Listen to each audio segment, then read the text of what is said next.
Então aqui nós vamos falar sobre a maratona corrida que está proposta a esse cristão.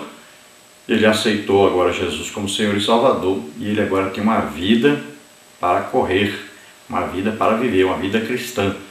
E nessa vida cristã tem lutas, né? Tem sofrimentos, tem perseguição, existem muitas coisas.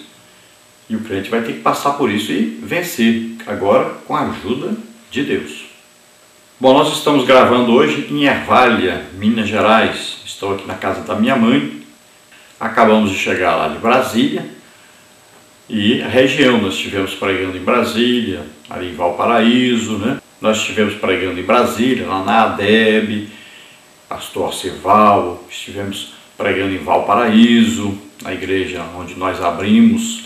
Estivemos pregando em outras igrejas na região. Também estivemos em Águas Lindas. Estivemos em Niquelândia, estivemos lá em Goiânia. Então, esses 2 meses que passamos naquela região ali, estivemos pregando, ensinando a palavra de Deus, ministrando muitas curas, salvação de almas, libertações, batismo no Espírito Santo. Então, Deus fez tremendas coisas e agora estamos em Ervália, Minas Gerais, de passagem, em visitar minha mãe. E estou indo agora, dia 23, para Joinville.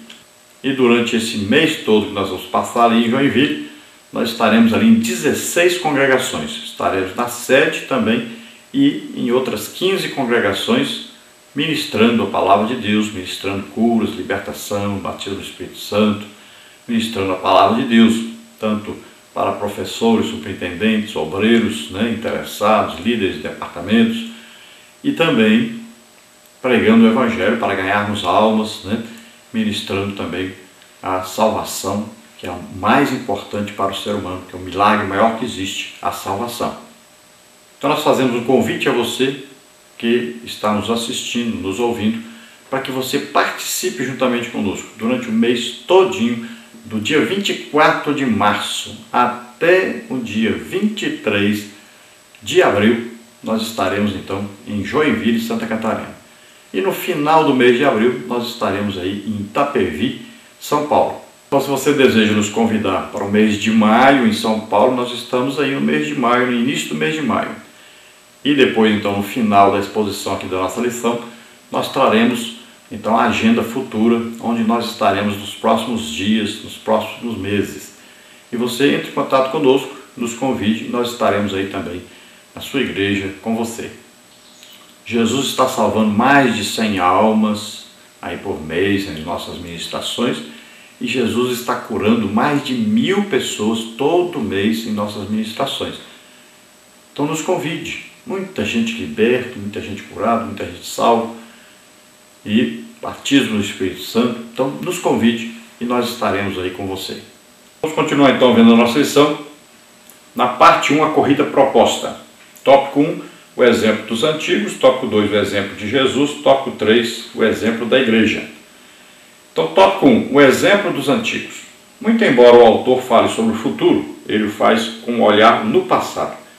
A grande nuvem de testemunhas, Hebreus 12:1, é uma referência aos heróis da fé aos quais ele se referia no capítulo 11.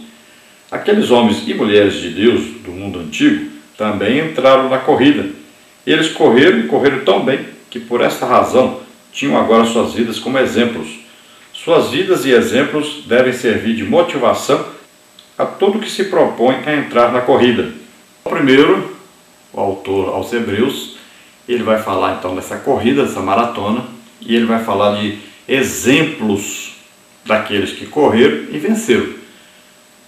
Então ele cita primeiro aqueles heróis da fé que ele citou no capítulo 11. Então esses aí são os exemplos daqueles que tiveram fé em Deus e alcançaram a justificação, ou seja, a salvação, e são exemplos claros de que a fé agrada a Deus.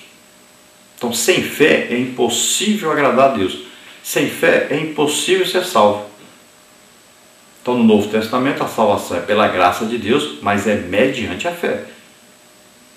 Então olha só, não é Deus que deu a fé para Abraão ser justificado, acreditar na promessa de entrar na terra prometida.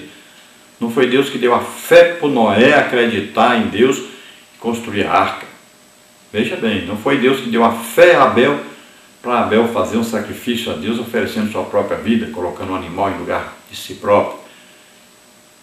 Não foi Deus que colocou a fé em Raabe para ela acolher os espias, né? Nada disso. Então exigido que a fé do homem. Esses heróis da fé do Antigo Testamento, todos foram justificados pela fé em Deus, olha, e foram salvos. Então quando a gente fala assim, foram justificados pela fé, foram salvos. Então entenda bem, eles estão salvos, tá? E foram salvos porque, mediante a fé que tiveram em Deus. Então nós no Novo Testamento também é exigida a fé. A fé em quê? No sacrifício de Jesus Cristo em nosso lugar. Veja bem, é necessária a fé. Se não tiver fé, não será salvo. Então numa maratona, nessa corrida, né, para a salvação, eles alcançaram a salvação. Então correram a corrida, venceram a corrida, chegaram, estão hoje onde? No paraíso, esperando o arrebatamento da igreja. Esses já estão salvos. Agora, nós que estamos vivos, nós estamos correndo essa maratona. E vamos lutar as lutas dessa maratona, vamos sofrer durante essa maratona. Porque existem problemas, existem sofrimentos, existem perseguições, existe doença, existe problema financeiro, existem vários problemas. E todos esses problemas têm que ser vencidos com fé em Deus, acreditando em Deus, dando a vida a Deus. E nós vamos conseguir chegar. Vamos conseguir vencer a maratona. Agora, sempre em Cristo. E em comunhão com o Espírito Santo que está em nós. Aí nós vamos conseguir vencer essa maratona. Aí número 2, ele coloca então o tópico 2 como o exemplo de Jesus. O autor faz um apelo para que os crentes olhem para Jesus, autor e consumador da fé, o qual, pelo gozo que lhe estava proposto, suportou a cruz, desprezando a afronta, e assentou-se à destra do trono de Deus. Hebreus 12, 2. Essas palavras devem ser lidas a partir do contexto do primeiro século. O judaísmo, como uma religião milenar, possuía um sistema cerimonialista muito rígido. Esse ritualismo, quando contrastado com a fé cristã, ainda embrionária, gerou fortes conflitos. Muitos crentes não demonstravam convicção suficiente para suportar essa pressão e, por isso, esses crentes abandonavam a nova fé ou voltavam para o antigo sistema que haviam abandonado. O autor apela então para o exemplo de Jesus, que mesmo suportando a afronta, a vergonha, a ignomínia, não abandonou a carreira que lhe fora proposta. Então, olha só, devido à fraqueza na luta espiritual dos novos crentes, dos crentes judeus que tinham aceitado a Jesus e que agora se viam no meio de uma guerra entre judeus e cristãos e entre romanos e judeus. Então uma perseguição começou e, como eles não estavam acostumados a isso, começaram então a decair da sua fé. Começaram a voltar ao judaísmo. E isso era a mesma coisa que fazer o quê? Abandonar totalmente Jesus. Porque para o judaísmo Jesus nem tinha vindo ainda. Então o Messias, o Salvador, não tinha vindo ainda. Então era terrível, era apostasia. E depois não tinha mais jeito para eles, não seriam mais salvos. Então era um alerta que tinha que ser feito. A carta aos Hebreus é para isso, para alertar esses novos cristãos. E aqui o autor está falando sobre Jesus. Jesus, como judeu, descendente de judeu, ele, filho de Deus, correu a sua carreira, sofreu. Ele olhava o quê? Para o futuro e via a salvação de todos os homens que se chegasse a ele, todos aqueles que crescem. Então ele suportou tudo por amor a esses. E ele poderia viver como rei na terra, não precisava sofrer nada. Mas Ele deu a sua vida para que nós pudéssemos ser salvos. Então, o autor aos Hebreus está dizendo isso. Ele correu a carreira, sofreu perseguição, sofreu fisicamente, sofreu financeiramente, mas venceu. Então ele é um grande exemplo, é o maior exemplo de fé e de perseverança. Lutou até o final da sua vida, deu a sua vida para que nós pudéssemos ser salvos. E ele nunca pecou, nunca caiu em nenhum pecado, foi tentado, mas nunca pecou. Depois o autor vai falar do exemplo da igreja. A visão do autor em relação aos seus companheiros de caminhada é a mais realista possível. Ele não nega em nenhum momento desconhecer a realidade pela qual eles estão passando. O sofrimento é uma realidade implacável que os cerca. Contudo, o seu apelo é que eles vejam o sofrimento por outro ângulo. Longe de ser um sinal de reprovação divina, o sofrimento é tido pelo autor como um instrumento pedagógico usado por Deus. O escritor volta-se para o Antigo Testamento, onde esse ensino é bem claro, em Hebreus 12, 5 e 6. Por isso, ninguém na jornada da fé, quando surpreendido pelo sofrimento, deve esmorecer e abandonar a corrida. Então aqui o autor vai dar o exemplo da igreja, que estava passando pela mesma situação que eles.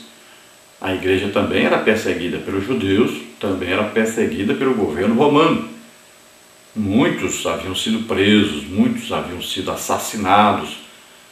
Então eram exemplos para eles. Não quer dizer que Deus mandou sofrimento para eles. Não, Jesus morreu na cruz levando nossas dores e enfermidades, toda doença e enfermidade, tudo de ruim do homem, Jesus levou. Não quer dizer que é Deus que está agora devolvendo, está mandando sofrimento para os homens. Está dizendo que Deus usa essa situação de sofrimento e se chega mais, porque quanto mais o homem está sofrendo, mais ele necessita de Deus. Pode ver que as pessoas mais ricas dificilmente aceitam Jesus como Senhor e Salvador, porque elas confiam no seu dinheiro. Elas dizem que não precisam de Deus. Então, as pessoas mais necessitadas, mais sofredoras, mais perseguidas, essas se chegam mais a Deus, porque buscam em Deus a solução dos seus problemas. Olha só. Então as pessoas, quando estão sofrendo, estão mais em comunhão com Deus, estão orando mais, estão buscando mais a Deus, estão estudando mais a Bíblia, estão fazendo mais a obra de Deus, estão jejuando mais. Tudo eles querem se aproximar de Deus, porque sabem que Deus pode ajudá-los em seus problemas.